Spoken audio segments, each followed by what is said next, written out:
You know, there's ups and downs, and it's very cyclic, but I think there's a sea change taking place. The kind of writing that I'm starting to get is starting to be reflective of what we did. The way that Stephen Knight wrote Sitting Bull was the most three-dimensional native character I'd ever seen, that I ever had a chance to read for. That level of sophistication goes through every other part of the film. Westerns are, sometimes parables, like good versus evil.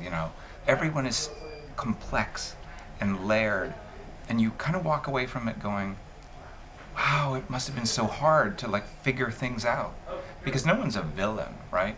It's a really sophisticated story, sophisticated portrayals. I'm really, really, really, really proud of it. In westerns, it's usually a man's world with these strong men in it. Here we've got a woman's story who's someone you barely see in a western, and this very rounded portrait of Sitting Bull and the Lakota people being dispossessed of their land. And that story is so current now. I mean, what was amazing was I went out to the tribal council at Standing Rock to get their blessing to make the movie, because I felt it was very important, if we took this story on, that we consulted the community and got their advice and did the story justice.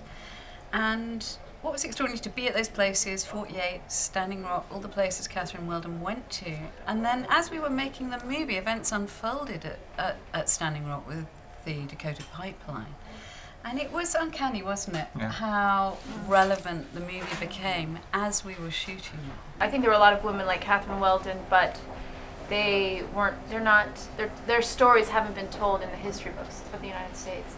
So for me, it's a great passion of mine to do research and discover those untold stories. It's really important for me to acknowledge them, but in acknowledging them, I'm also creating an opportunity for young girls to see what these women did, what is possible, and hopefully it creates a seed of inspiration in themselves to create a path. I think we're living in a time where everyone is so desperate to be heard, to be seen, to be understood, but we don't understand that actually in order to be heard, you have to listen, because it's a circle. And so for me, it's really important to make sure that I'm doing whatever I can to listen to those who are telling me stories of what their experiences are, how they're different than my experiences, how I can grow and evolve as a human being. And the more that we all do that, then I think the more we come together in a healthier society. The wonderful thing and the sad thing about this film is it's so modern. We're making a period film, but it really doesn't feel like, wow, can you believe that happened back then? I mean, it's so timely when we were making it with all the protests happening at Standing Rock, and I just kept thinking, when are we going to get out of this cycle? When are we going to understand that we don't need to consume and buy and own everything?